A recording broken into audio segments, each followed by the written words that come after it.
Greetings, everyone. Our topic today is about the ethics codes for freelance journalists.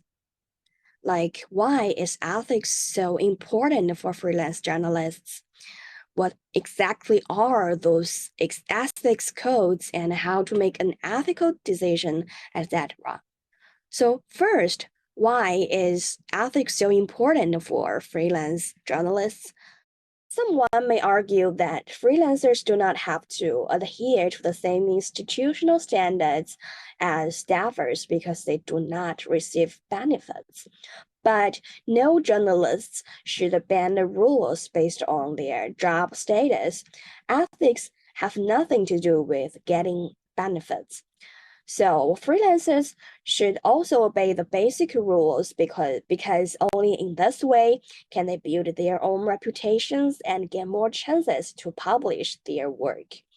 And all journalists' credibility depends to a large extent on ethical behaviors.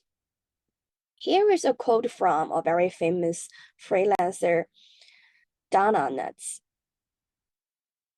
So, how to take over ethical obligations? First, make an ethical decision. And there are two steps. Step one, define the dilemma. You could spell out what is bothering you, what are the values that may be compromised, what journalistic issues are at stake. Often there is tension between a journalistic goal and an ethical standard. And step two, after defining the dilemma, you could start to collect more information, like consult newsroom policies and guidelines and talk to others. And there are also some other considerations like the type and the placement of the coverage and its tone, etc. Okay, let's look at an example. Let's say a reporter discovered a factory that hired illegal child laborers. So, what does the reporters need to know before publishing or broadcasting the story? Telling the truth about a story would certainly have consequences, and some of them could be hurtful. So, the reporter could create a list of people and institutions that might be affected by the story and consider the impact the story might have.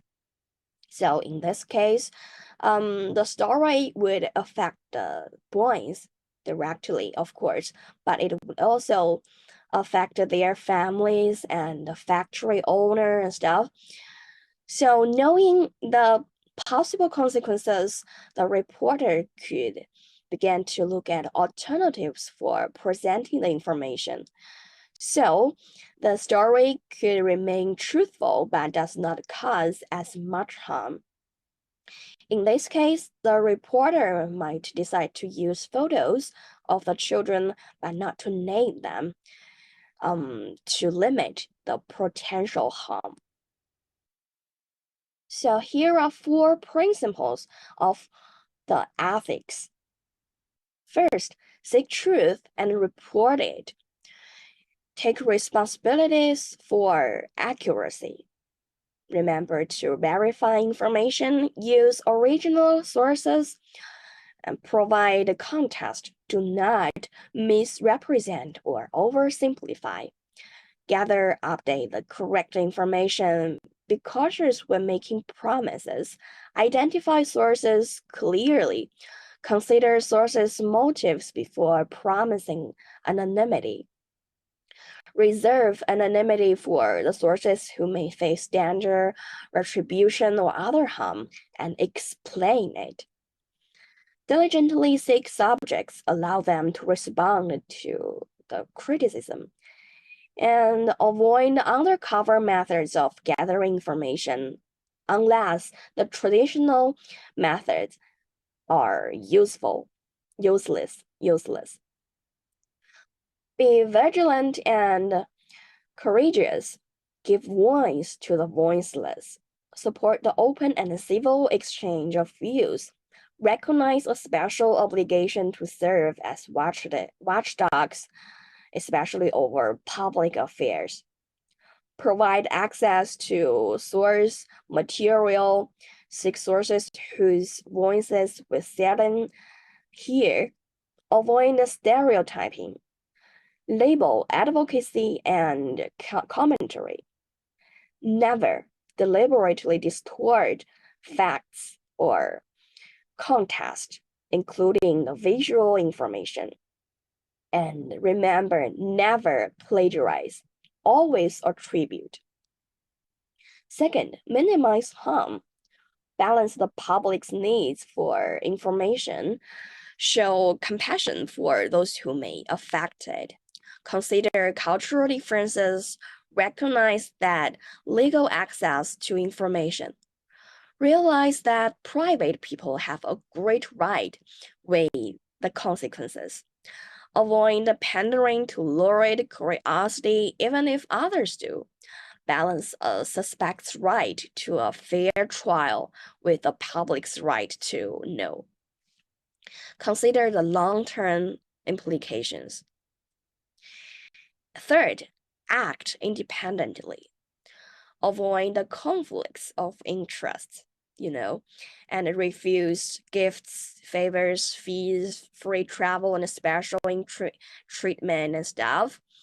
Be wary of sources offering information for favors or money. Do not pay for access to news. And identify content provided by outside source, whether paid or not. Denying favored treatment to advertisers, donors, or any other special interests. And resist internal and external pressure to influence coverage. And remember, distinguish news from advertising and prominently label the sponsored content. This is very important. Fourth, be accountable and transparent. Explain ethical choices and processes to audience. Respond quickly to questions about accuracy, clarity, and fairness. Acknowledge mistakes and correct them prominently. Expose unethical conduct in journalism, including within their organizations, and abide by the same high standards. So, abide by these principles, do you think it's easy or not? Oftentimes, the principles themselves are in conflict. For example, journalists who seek the truth may discover information that will be hurtful to the family of a person involved in wrongdoing.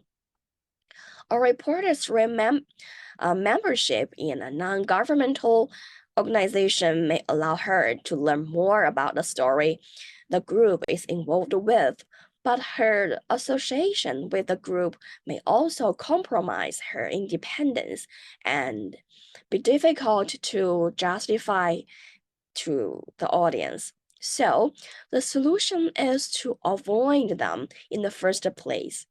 For example, reporters may choose not to belong to any outside groups.